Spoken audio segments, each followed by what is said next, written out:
प्रिय छात्र, आप सभी को हिंदी कक्षा में स्वागत। आज हम 8वीं कक्षा के अंतर्गत राजा बदल गया पाठ के बारे में जानेंगे। మీరు ఇప్పుడే మొదటిసారి చూస్తున్నట్లయితే నా ఛానల్ని ముందుగా సబ్స్క్రైబ్ చేసుకోండి, ఆ తర్వాత లైక్ చేయండి, మీ ఫ్రెండ్స్కి షేర్ చేయండి। నెక్స్ట్ నోట్స్ కానీ ఇంకా నెక్స్ట్ లెసన్ కానీ రావాలంటే మీకు సబ్స్క్రైబ్ చేయడం కంపల్సరీ। చూడండి లెసన్ राजा बदल गया। ये चित्र देखिए। ज्ञान से दुनिया बदल सकते हैं। ओके, हाँ ये पूरा देखिए। क्या क्या दिखाई दे रहा चित्र में। यहाँ चित्र से संबंधित कुछ प्रश्न हैं, देखिए। चित्र में क्या क्या दिखाई दे रहा है। एक लड़का है, एक हाथ में ग्लोब है और एक हाथ में किताब है ना। लड़का क्या कर रहा है। लड़का क्या कर रहा है। ఆ బాలుడు ఏం చేస్తున్నాడు। మనకి ఒక చేతిలో గ్లోబ్ని చూపిస్తున్నాడు, ఇంకో చేతిలో పుస్తకాన్ని చూపిస్తున్నాడు। एक हाथ से ग्लोब दिखा रहा है, दूसरे हाथ से किताब दिखा रहा है। यह लड़का हमें क्या बताना चाहता है।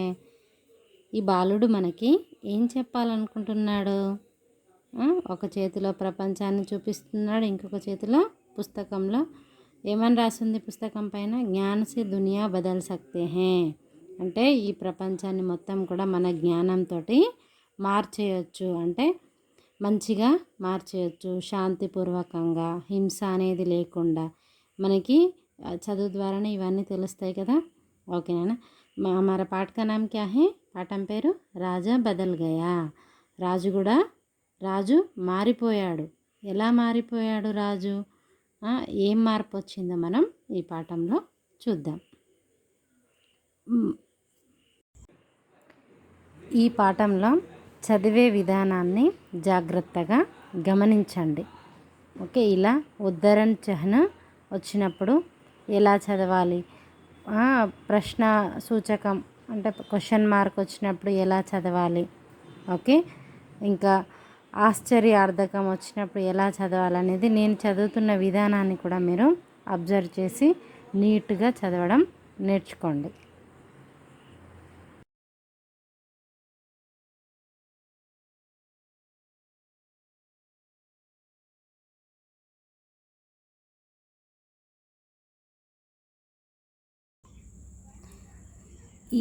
మీకు ముందు పెట్టిన అర్థాలు చదువుకోండి, 1-2 సార్లు రాసుకోండి, ఆ తర్వాత లెసన్ వినండి। ఓకే। एक लड़का था, उसका नाम राजेश था। वह जंगल में जा रहा था। रास्ते में उसे एक सोने का सिक्का मिला। वह सोचने लगा, यह सिक्का मेरा तो है ही नहीं, इसे क्या करूं लेकर। जाने किस बेचारे का सिक्का यहाँ गिर गया है। अब ना तो इसे रख सकता हूँ और ना ही फेंक सकता हूँ, क्या करूं इसका। ఒక బాలుడు ఉండేవాడు, అతని పేరేంటి, అతని పేరు రాజేష్ ఉండే। అతడు ఒకరోజు అడవిలో, జంగల్ అంటే ఏంటి, అడవిలో వెళ్తున్నాడు।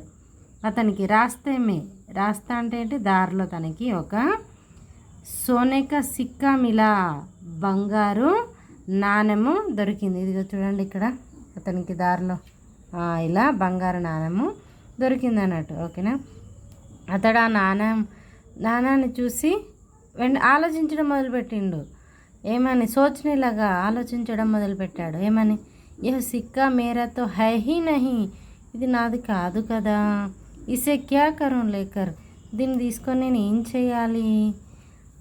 జానే కిస్ బేచారే కా యహా సిక్కా యహా గిర్ గయా హే, పాపం ఎవరిదో ఇక్కడ ఈ నాణెం పడిపోయింది।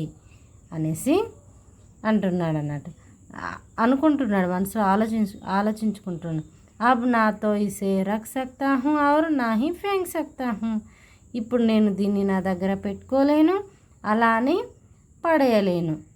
క్యా కరూ ఇస్కా, ఏం చేయ దీన్ని అని పెద్ద సంకటంలో పడిపోయాడు అన్నట్టు. ఓకేనా. यही सब सोचते हुए वह आगे बढ़ा चला जा रहा था. रास्ते में माला जपते हुए एक साधु महाराज उसे मिले. उसने सोचा क्यों ना यह सिक्का साधु को ही दे दूं. అతడు ఇదే ఆలోచించుకుంటూ ముందుకు సాగిపోతున్నాడు. సిక్కా తీసుకున్నాడు, చేతిలో పట్టుకొని యహీ సబ్ సోస్తే హుయే, ఈ ఆలోచనలన్నీ ఆలోచించుకుంటూ తను ముందుకు నడుచుకుంటూ వెళ్తున్నాడు అన్నట్టు. రాస్తే మే, దారిలో తనకి మాలా జప్తే హుయే, ఒక మాలని జపించుకుంటూ ఒక సాధు మహారాజు తనకి కనిపించిండ్రు. ఓకేనా. ఉస్నే సోచా క్యోనా యహ్ సిక్కా సాధు కో హీ దే దూं. ఆ అబ్బాయి ఆలోచించాడు, ఈ బంగారు నాణాన్ని సాధువుకి ఇస్తే బాగుంటుంది కదా అనుకొని తను సాధువుకి ఎందుకు ఇవ్వద్దు, ఈయనకి ఇస్తా అనేసి అనుకుంటాడు మనసులో. అనుకొని राजेश ने जब वह सिक्का साधु को दिया तो सोने के सिक्के को देखकर साधु ने आश्चर्य से कहा, बेटा यह सिक्का हमारे जैसे साधुओं के लिए नहीं है, इसे तो किसी गरीब को दे दो ताकि वह अपना पेट भर सके.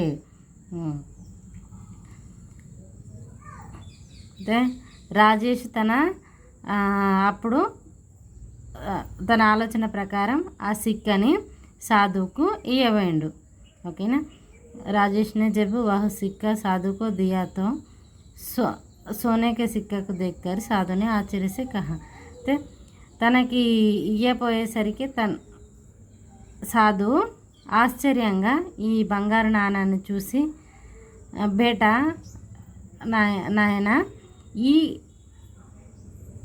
ఈ సిక్క, ఈ నాణెము నాలాంటి సాధువులకు ఎందుకు? ఎవరైనా పేదవాళ్ళకి ఇస్తే వాళ్ళు కనీసం వాళ్ళ పొట్ట నింపుకోవడానికైనా ఉపయోగిస్తారు, మా సాధువులకు ఇది ఏం పనికి వస్తుంది అనేసి అంటారు. సాధువులు అంటే వాళ్ళు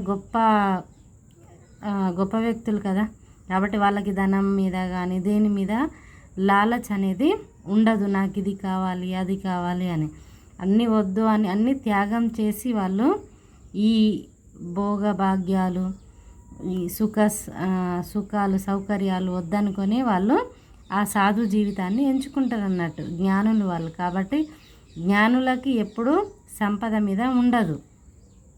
ఓకే. साधु की बात मानकर राजेश आगे चला तो उसने देखा कि किसी राजा की सेना चली जा रही है.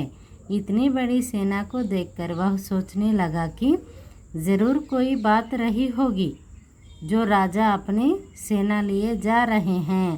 उसने एक सैनिक से पूछा, भाई आपके राजा इतनी बड़ी सेना लिए कहाँ जा रहे हैं? ఇక్కడ ఈ చిత్రం చూడండి. రాజు సైనికులందరూ ఇలా వెళ్తూ ఉంటారు. సాధు మాట విని రాజేష్ ముందుకు ఆగే చెలాతో ముందుకు వెళ్తూ ఉంటే తనకి ఒక దృశ్యం కనిపించింది. ఇందాక మనం చూసాం కదా, రాజు తన సైన్యాన్ని తీసుకొని వెళ్తున్నాడు. పెద్ద సైన్యాన్ని వెనకేసుకొని రాజు ముందు గుర్రాల మీద వెళ్తున్నారు అన్నట్టు. అప్పుడు రాజేష్ ఆలోచించడం మొదలుపెట్టాడు. సోచనేలాగా ఆలోచిస్తున్నాడు. ఏమని, జరూర్ కోయి బాత్ రహీ హోగి, తప్పకుండా ఏదో పెద్ద విషయమే, ఏదో ఒక విషయం జరిగి ఉంటుంది, అప్పుడే రాజు ఇంత పెద్ద సైన్యంతో బయలుదేరుతాడు కదా అని తన మనసులో ఆలోచించుకుంటూ ఉంటాడు. అలాగే ఒక సైనికుడిని అడుగుతాడు అన్నట్టు, భాయ్ మీ రాజు ఆప్కే రాజా ఇతనీ బడి సేనా లియే కహా జా రహే హే, మీ రాజు ఇంత పెద్ద సైన్యాన్ని తీసుకొని ఎటు వెళ్తున్నారు అనేసి అడుగుతాడు. అప్పుడు సైనికుడు ఈ విధంగా జవాబు చెప్తాడు, ये हमारे राजा शूर सिंह है जो पड़ोसी देश पर आक्रमण कर उसे लूटने जा रहे हैं. ఇప్పుడు ఇతడు మా రాజు శూర్సింహు, అతడు మా రాజా. ఏ అంటే వీరు, గౌరవంగా అన్నట్టు. ఓకేనా. ఏ హమారే రాజా, వీరు మా రాజు శూర్సింహు, ఈయన పడోసి దేశం పైన ఆక్రమణ చేసి వాళ్ళని లూటునే అంటే వాళ్ళని దోచుకోవడానికి వెళ్తున్నాం అనేసి జవాబు ఇస్తాడు. మా రాజు అందుకోసం వెళ్తున్నాడని. ఓకేనా. అప్పుడు రాజేష్ రాజా के पास गया. सोने का सिक्का उनकी ओर बढ़ाते हुए कहा, लीजिए महाराज, आप इसे रख लीजिए. ఓకే. రాజేష్ అప్పుడు రాజు దగ్గరికి వెళ్ళి సోనేకా సిక్కా ఉనికి ఓర్ బడాతే హుయే, బంగారు నాణాన్ని ఆయన వైపు ఎదుగా ఇస్తున్నట్టుగా, తీసుకోండి మహారాజు, దీన్ని ఉంచుకోండి మీ దగ్గరే, ఇసే రఖ్ లీజియే, మీ దగ్గర ఉంచుకోండి అనేసి చెప్తాడు అన్నట్టు. బేటా मुझे क्यों देना चाहते हो? రాజా ने ఆశ్చర్య के साथ పూచా. నాయన నాకెందుకు ఇవ్వాలనుకుంటున్నావు అనేసి రాజు ఆశ్చర్యంగా రాజేష్ని అడుగుతాడు అన్నట్టు. అప్పుడు రాజేష్ అంటాడు ఈ విధంగా, మహారాజ్ ఏక్ సాధునే కహా తా కి जो सबसे गरीब दिखे उसे यह सिक्का दे देना. राजेश करुण स्वर में बोला. మహారాజా నాకు ఒక సాధువు చెప్పారు, ఏమనంటే, నీకు అందరికంటే పేదవారు ఎవరైనా కనబడితే ఆ పేద వ్యక్తికి ఈ బంగారు నాణాన్ని ఇవ్వమని నాకు సాధువు చెప్పారు అని ఒక కరుణ స్వరంతో, అంటే దయానీయంగా మాట్లాడతాడు అన్నట్టు. ఆ స్వరంలో రాజుకు చెప్తాడు. అంటే అక్కడ ఏంటి, ఎవరైనా గరీబ్ కనబడితే ఇవ్వమని, అంటే రాజును తను గరీబ్ అంటే ఎవరు, పేద.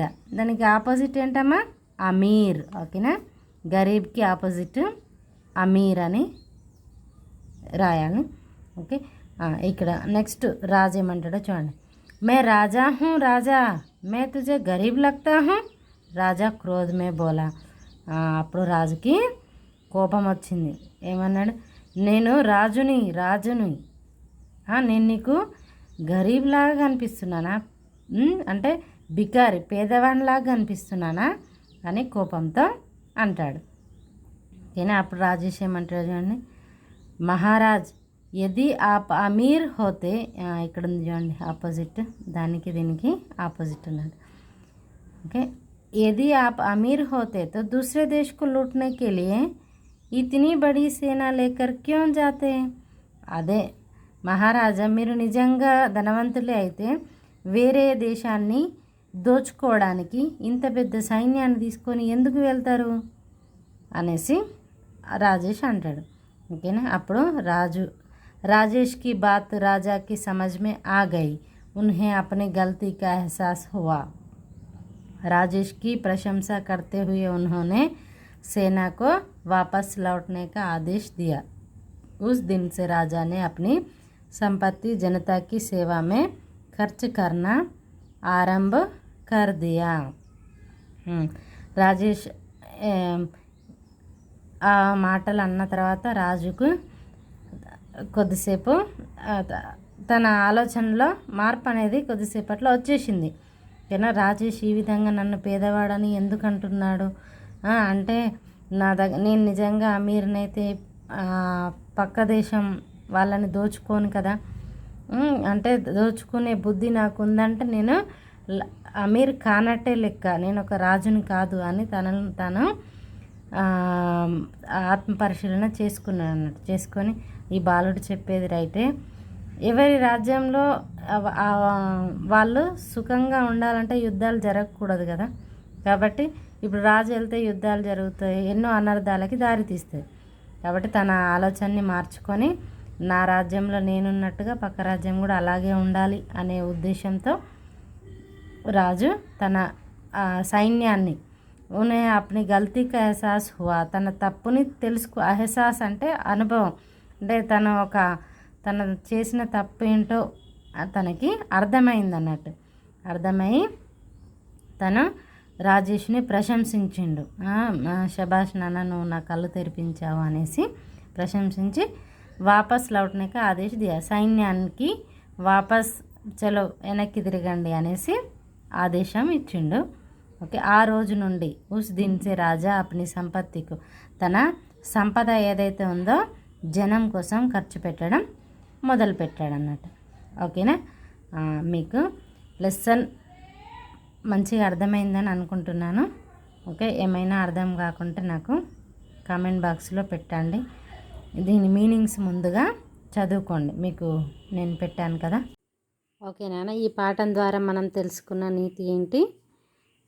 ఎంత ధనవంతుడైనప్పటికీ ఇతరుల సొమ్ము మీద ఆశపడినప్పుడు దాన్ని లాలుచ్ అంటాం మనం. ఓకేనా, దురాశను ఏమంటాం? లాలచ్. ఎప్పుడైతే ఇతరుల సొమ్ము దోచుకోవాలి, ఇతరుల నుండి లాక్కోవాలి అన్న ఆలోచన మన మనసులో ఉంటుందో, మనం ఎంత ధనవంతులమైనా కూడా బికారితోటి సమానం. గరీబు చాలా కటిక పేదవాడితోటి సమానం. ఓకేనా, కాబట్టి మనసుతో హుందాగా ఉందాం. మనకున్న దాంట్లో నలుగురికి షేర్ చేసుకుంటూ హ్యాపీగా లైఫ్ని సాగిద్దాం. ఓకేనా, నా ఛానల్ని సబ్స్క్రైబ్ చేయండి, మీ ఫ్రెండ్స్కి షేర్ చేయండి. నోట్స్తో మరో వీడియోలో కలుద్దాం. Okay, bye.